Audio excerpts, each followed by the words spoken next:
Geçmiş olsun Ertuğrul Bey. Sağ olun. Başında bir beladır gider. Peşini bırakmaz. Dolanır durur. Belli ki birilerinin kuyruğuna bastık Candar Bey. Bu topraklarda olmamızı istemeyenler üzerimize gelirler. Senin bu yalnız başına hareket etmelerin tüm Türkmen ovalarını tehlikeye sokar. Farkında değil misin? Seni bu yolda yalnız koymayalım dedik. Birleşelim dedik. Ama senin bu tek başına olma hırsın gözünü kör etmiştir Ertuğrul Bey. Ne yapalım Candar Bey? Zalimin kılıcı olup mazlumu felakete mi sürükleyelim? Türkmen obalarıyla yaptığımız toy davetine icabet etseydiniz, geleceğimize birlikte yön verirdik. Emir Saadet'in köpeğin Uç Bey'i olarak vazifelendirdiği Candar Bey'le konuştuğunun farkına varasın Ertuğrul Bey. Gayrı bundan böyle nereye davet ederse sen onun huzuruna gideceksin.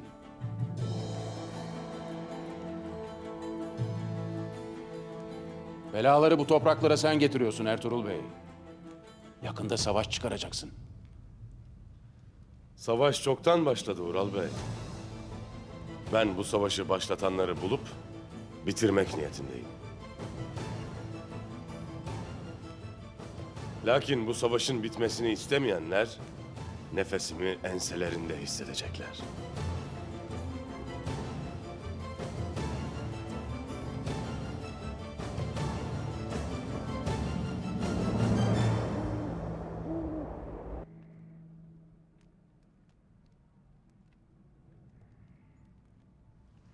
Kan yok.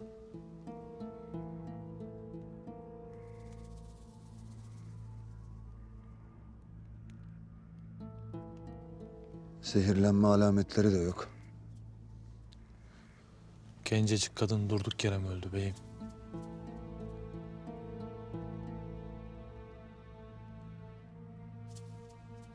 Başının arkasına darbe almış Kutluca.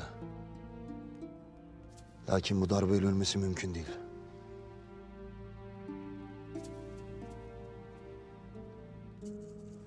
Elle boğulmuş da olamaz. Elle de boğulmadıysa eceliyle mi öldü dersin beyim?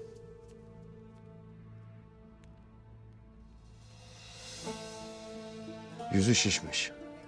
Teni mosmor olmuş.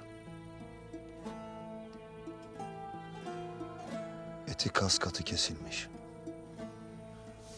O alametler bu kadar çabuk olmaz Kutluca. Hava soğuk. Lakin çürüme çok çabuk başlamış. Kandili var Kutluca. Yaklaştır.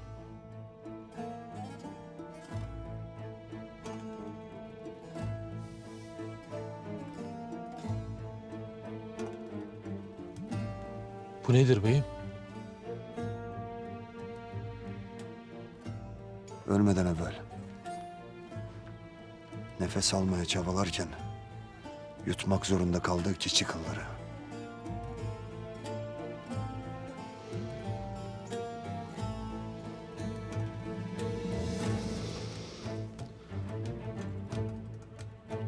Bu hatun eceliyle ölmemiş Kutluca. Ölmemiş.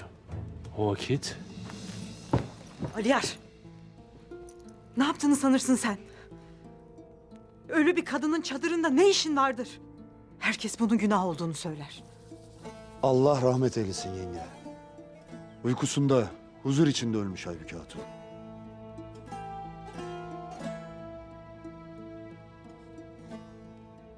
Allah günahlarını affetsin. Babama eceliyle öldüğünü dersiniz. Yarın sabah erkenden defnetsinler Kutluca. emrin olur beyim.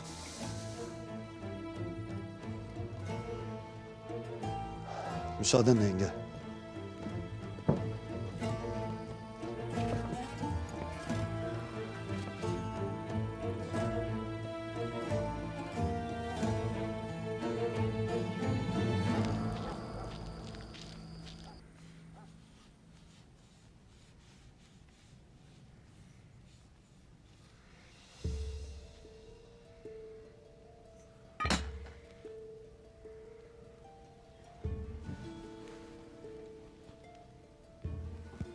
otur, otur.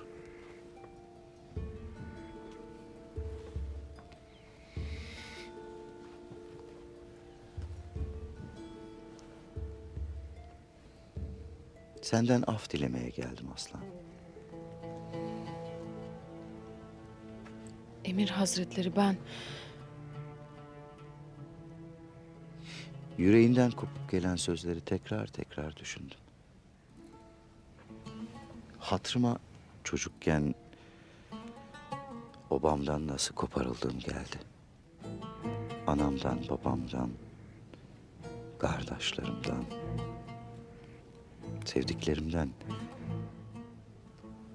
nasıl ayrı düştüm, nasıl sultanın sarayına hizmet etmek için götürüldü. Ah.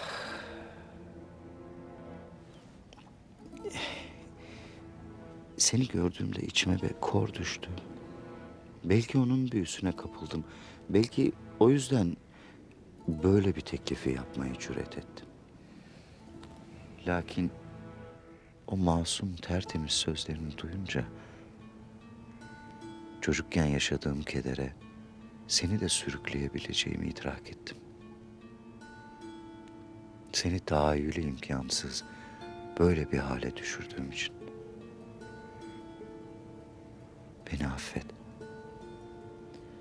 yalvarırım Emir Hazretleri, böyle konuşmayın. Sizin gibi biri karşısında hangi kızın yüreği çarpmaz ki? Benim gibi zavallı bir kızdan af dilemeniz olacak şey midir? Sana ne kızarım ne de gönül koyarım.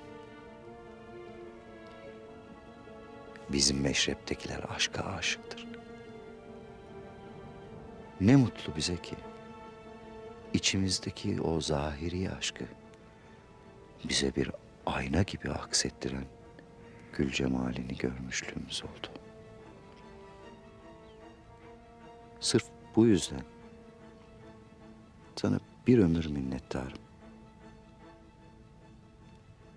Yüreğinin temizliğiyle, samimiyetinle bana yeniden hayat buldurdun.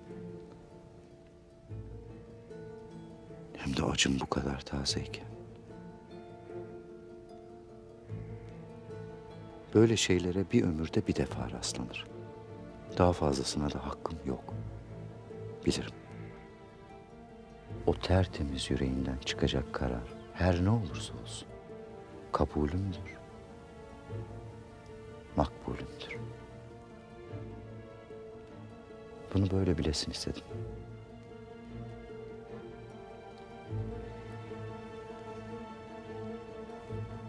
Müsaadenle.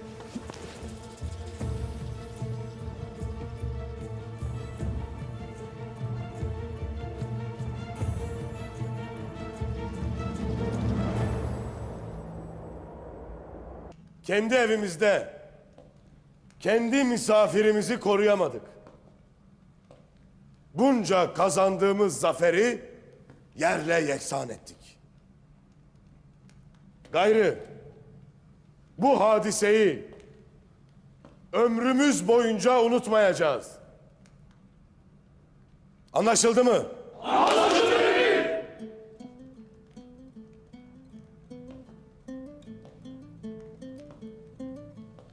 Bu cinayeti kimin yaptığını bulamazsak kendimizi temize çıkaramayız. Nasıl bir yol izleyeceğiz beyim? Evvela durum tespiti yapacağız Turgut. Biz Tekfur'u ziyarete gittiğimiz vakit Tekfur'un kızı saldırıya uğradı. Bu saldırıyı yapanlar Tekfur'la bizim karşı karşıya gelmemizi isterler. Ve dahi bizi yok etmek niyetindeler. Bunu Ural'la Saadettin Köpek'ten başkası yapmaz beyim. Göreceksiniz. Bu işin altından yine onlar çıkacak. Ben de onlardan şüphe ederim beyim. Gayrı onlara iyi bir ders vermenin vakti gelmiştir.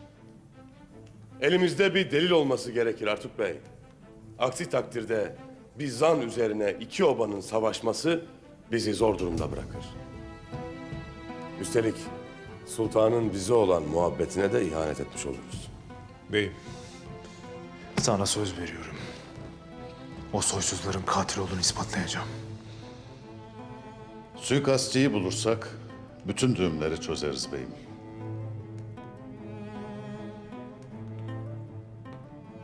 O yüzden yarından itibaren 7 düvelde o adamı arayacağız. Tüm dağ taş, her yer karış karış aranacak.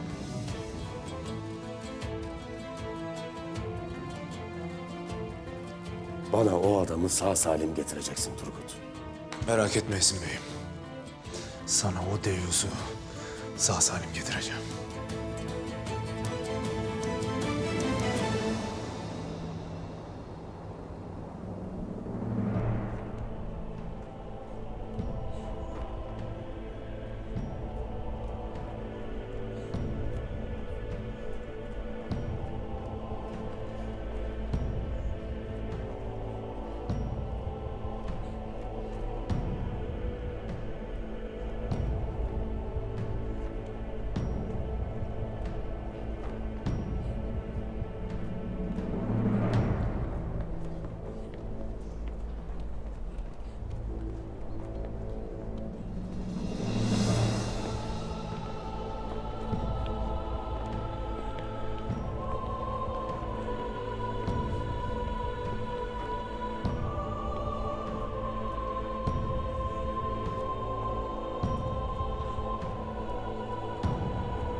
Bizans'ın şerefli askerleri, Karagöklerin şahitliğinde kalemizin koruyucusu ve savunucusu Efendimiz'i sonsuzluğa uğurluyoruz.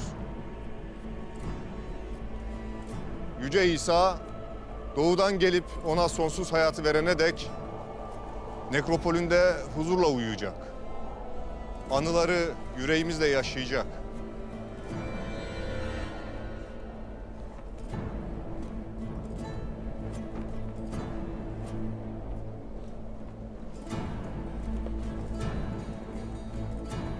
Aziz Efendimizin Bizans için yaptıkları her şeyi evlatlarınıza anlatın.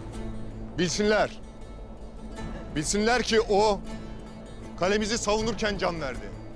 Bilsinler ki o Bizans'ın gücünü ve adaletini yayarken Yüce İsa'nın izinde ve Tanrımızın himayesinde huzura erdi. Ruhun ebediyen bizimle birlikte kalemizde olacak. Evlatlarının intikamını alacak. Huzur içinde uyu.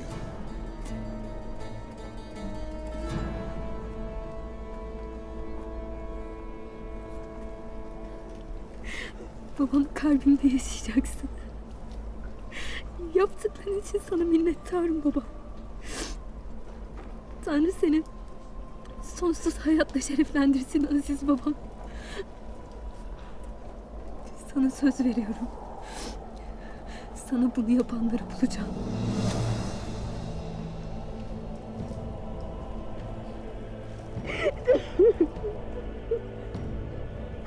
Papaz efendi.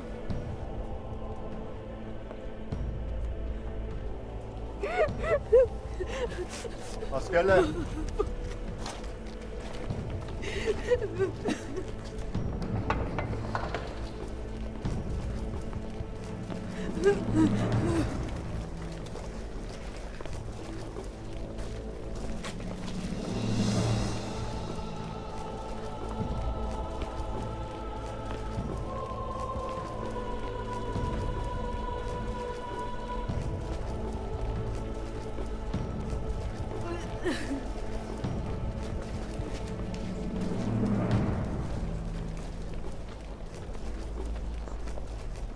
Emrettiğiniz gibi Laskaris yuvasına, yani Çaldor Obası'na doğru yola çıktı.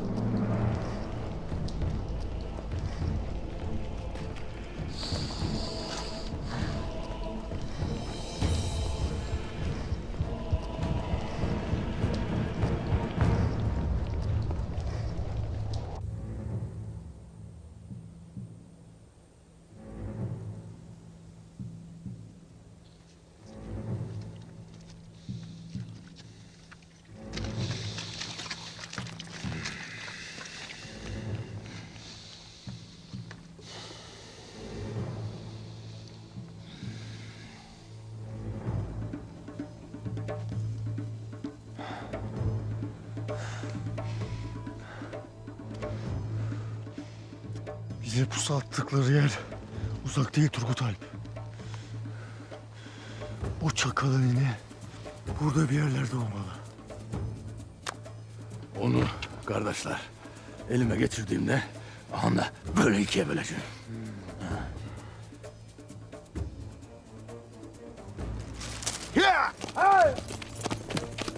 Kardeş, anda bu kaçan aradığımız it değil midir? Yoksa açlıktan hayal mi görürüm? Bu o şerefsiz. Haydın kardeş. Yavaş olasın kardeş. Yine bir tuzak olabilir. Bu defa pusu atan biz olacağız. Takip edip yuları kimin elindeymiş öğreneceğiz. Öğrenelim kardeş, öğrenelim. Haydi. Yapma.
Benim parmaklarımın dokunduğu her taş ancak onları hak eden bir güzele kavuştuklarında parıldar.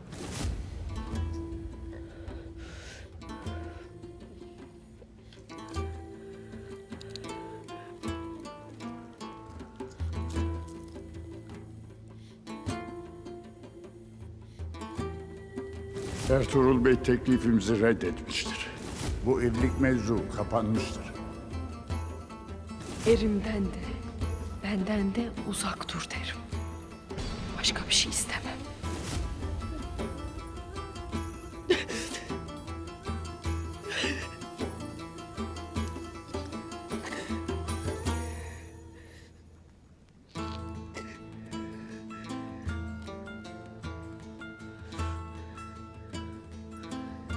Ben kimsenin arttığı da değilim.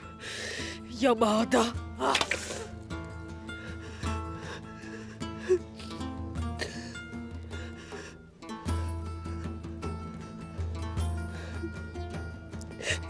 Kendine gel Hasan. Sen gönlüne düşen sevdaya sahip çıktın. Bekledin. Allah'tan geldi bu aşk dedin. Boyun eğdin.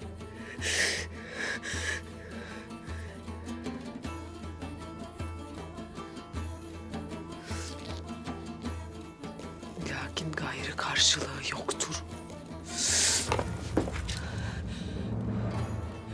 Gayrı sana gönlünü kapatanların eşinde sızlanmayasın.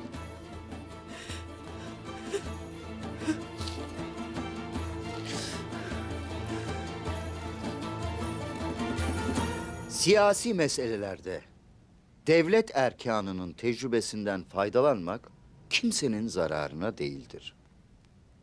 Bir tohum, bir çınara büyüyene değin. Bin türlü beladan, musibetten, felaketten sıyrılır da serpilir.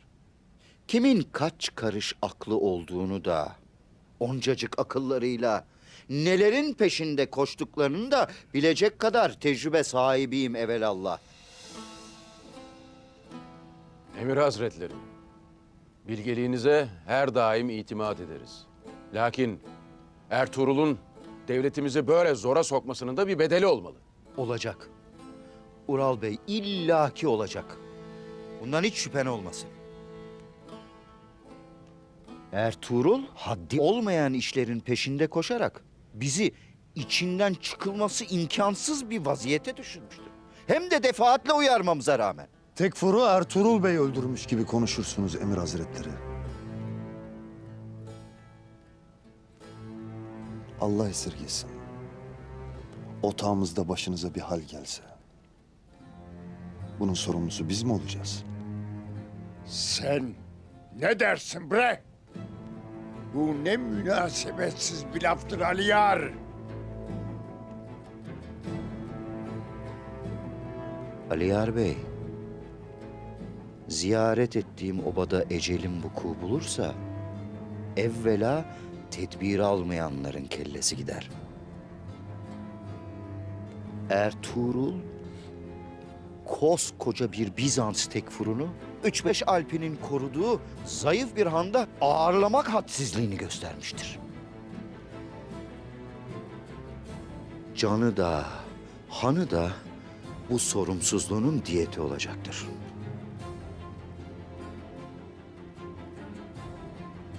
Bu ne demektir Emir Hazretleri? Selçuklu Devleti adına Hanlı Pazar'a el koyacağım.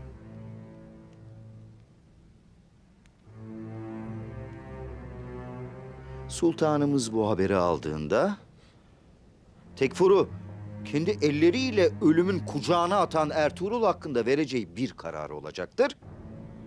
O da ölüm fermanıdır. İnşallah yaptıklarının bedelini ödeyecek.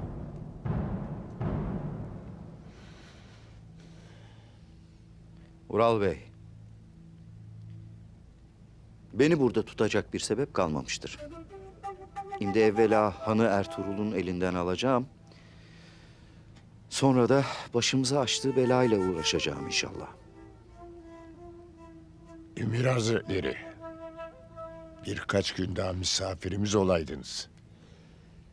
Hayırlı işimizi tamamına erdirirdik. Hayırlı işin vakti söz ağızdan çıktığındadır Candar Bey. İmdiye dek tamamına ermediyse belki de hayır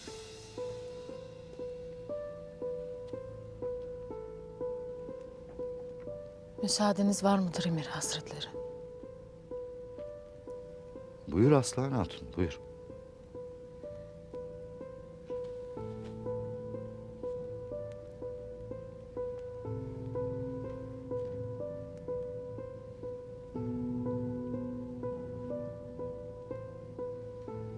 Emir Hazretleri, evvela teklifinizden şeref duyduğumu bilesiniz.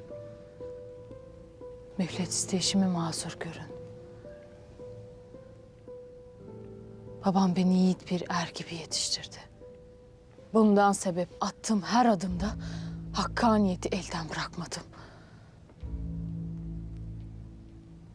Böyle hayırlı bir gönül işinde samimiyetimi yoklamam, yüreğime ne hissettiğimi danışmam gerekirdi.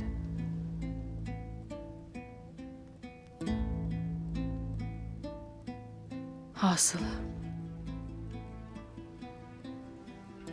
size gönülden bağlı olacağımı ve ömrümü yolunuza adayacağımı bilmenizi isterim.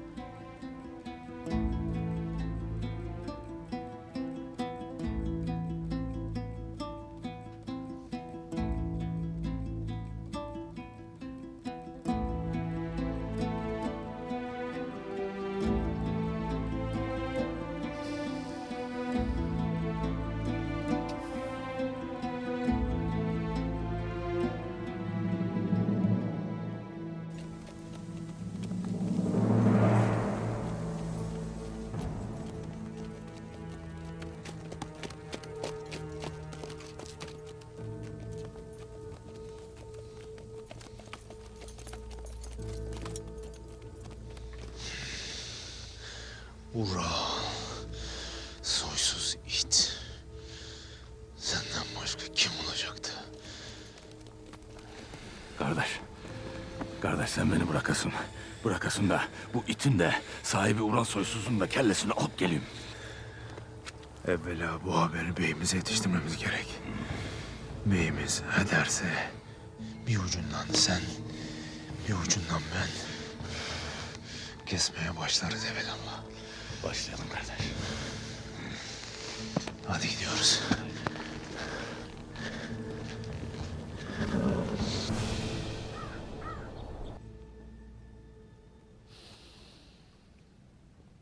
Aslan, beni bahtiyar ettin. Bunu bilesin. Candar Bey, bu izdivaçta birden çok hayır vardır.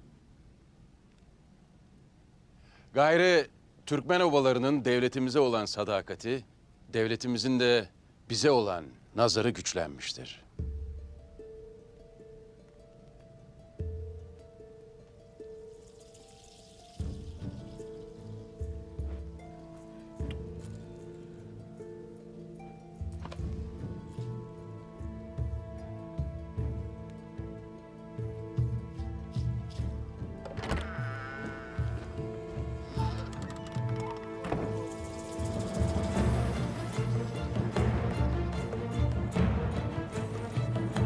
Batuhan, Tuhan.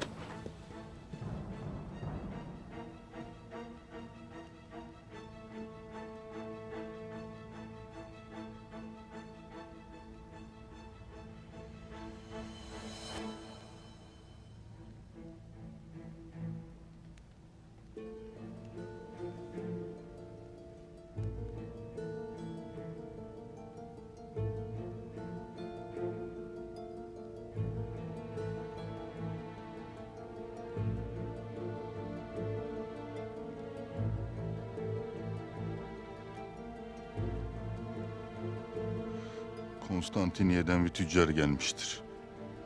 Sizi görmek ister, önemliymiş. var git çadırı al. Geleceğimi söyle.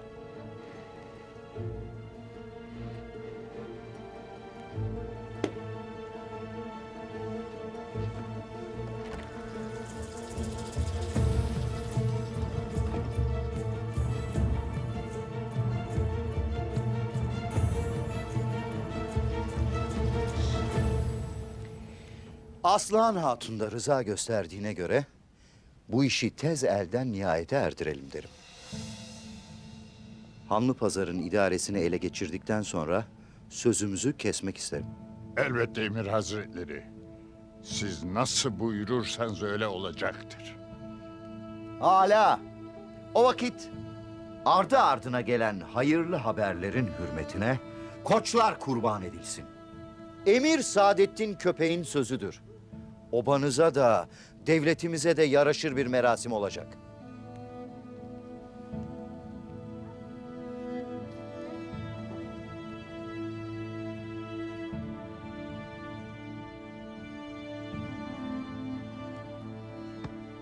Müsaadenizle.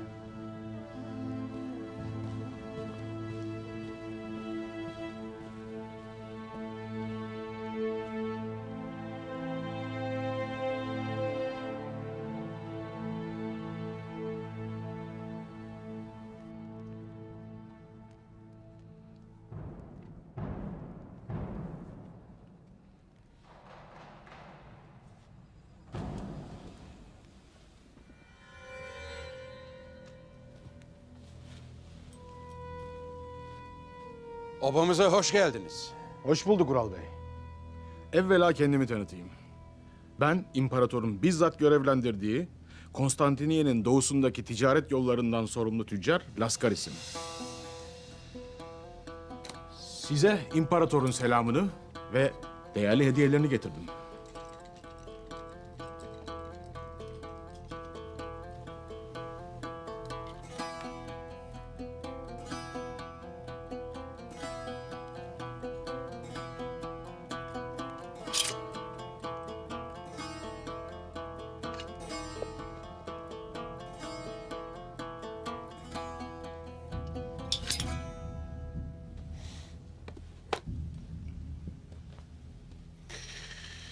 İmparatorunuza cömert hediyeleri ve değerli selamları için minnettar olduğumuzu bilesiniz. Sizi obamızda ağırlamak bizim için şereftir. Lakin daha önceden haberimiz olaydı, hazırlık yapar karşılardık sizi.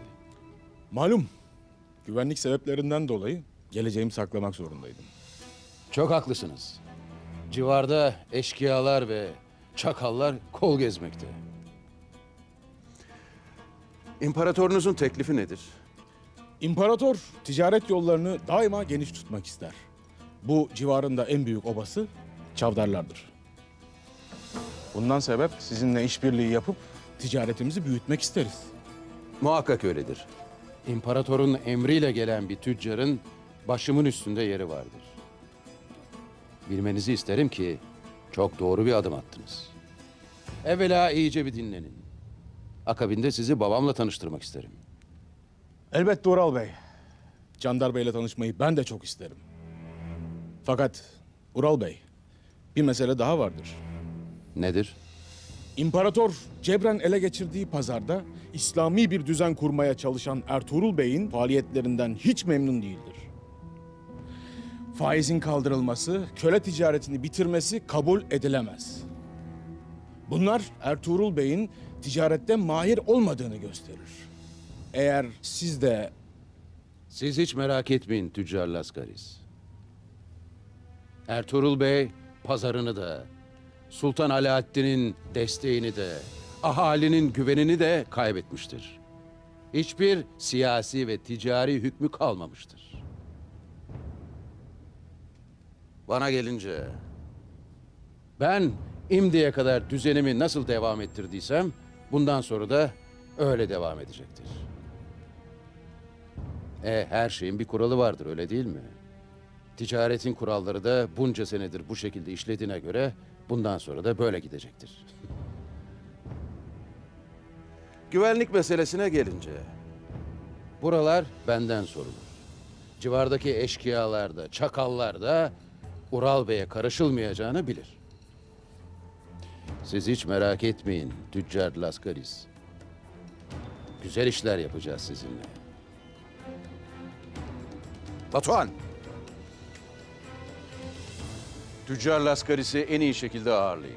Misafir çadırına alın. Yatak, döşek ne eksiği varsa giderilsin. Kendileri bizim baş misafirimizdir.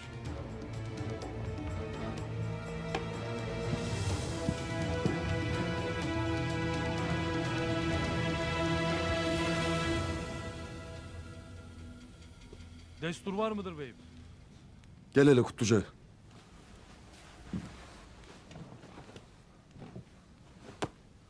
Buyur beyim, beni emretmişsin. Sana her daim güvendiğimi bilirsin Kutluca. Bilirim beyim. Ne yazık ki obamda güvenecek başka kimsem yok. Bir sana güvenirim. Bir de Yüce Allah'ıma. Herkes çıkarları uğruna hakkı, adaleti çiğnemekte. Ortada dönen oyunları bulmak yerine o oyunların bir parçası olmaya çabalamakta. Lakin ben son nefesime kadar sırat-ı müstakimde kalacağıma yemin ettim Kutluca. Eyvallah beyim. Benim gibi doğru yolda yürümeye and içmiş yiğitleri koruyup kollamak bizim boynumuzun borcudur Kutluca. Ucunda beyine ihanet etmek olsa bile. Ertuğrul Bey, doğru yolda yürüyen yiğit biridir Kutluca. Ardında dönen oyunları bilmezse tuzağa düşecek. Sen İmdoğan'a gidip köpeğin hanı almaya geleceğini söyleyeceksin. Beyim, ben Candar Bey'e söz verdim.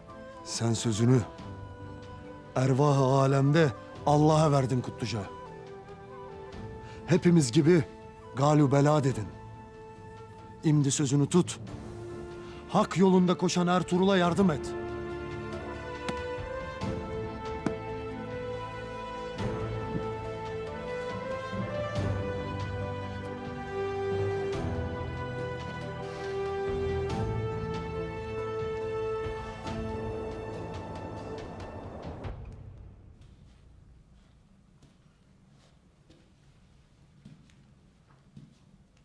Destur var mıdır beyim? Gel Turgut.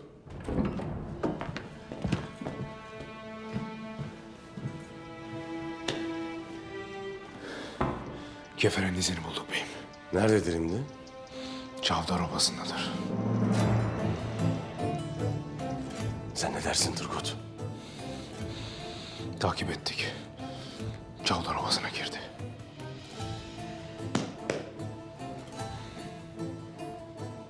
Her taşın altından sen çıkarsın Ural. O taşlar senin kafanı ezecek. İmdi elime düştü Ural.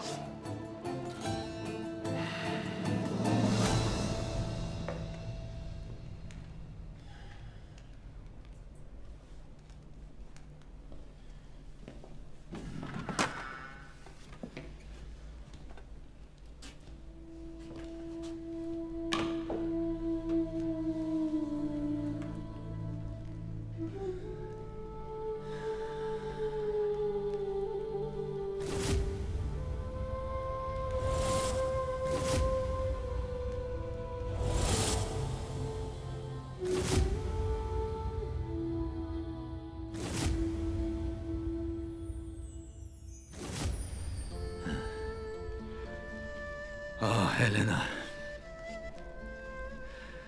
Senin o güzel gözlerine hiç yakışır mı ağlamak?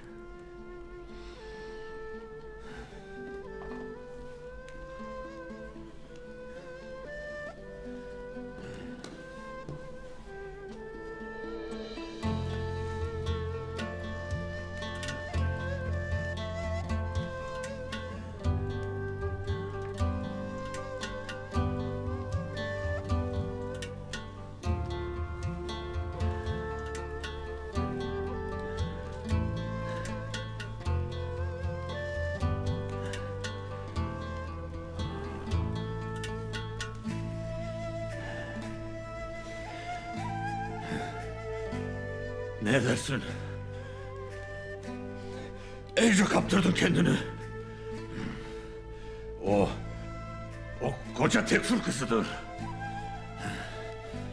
Güzeller güzeli prensestir. Sen bir garip bamsu. Neyine senin sevdalanmak? Neyine senin sevdalanmak? Deyiz.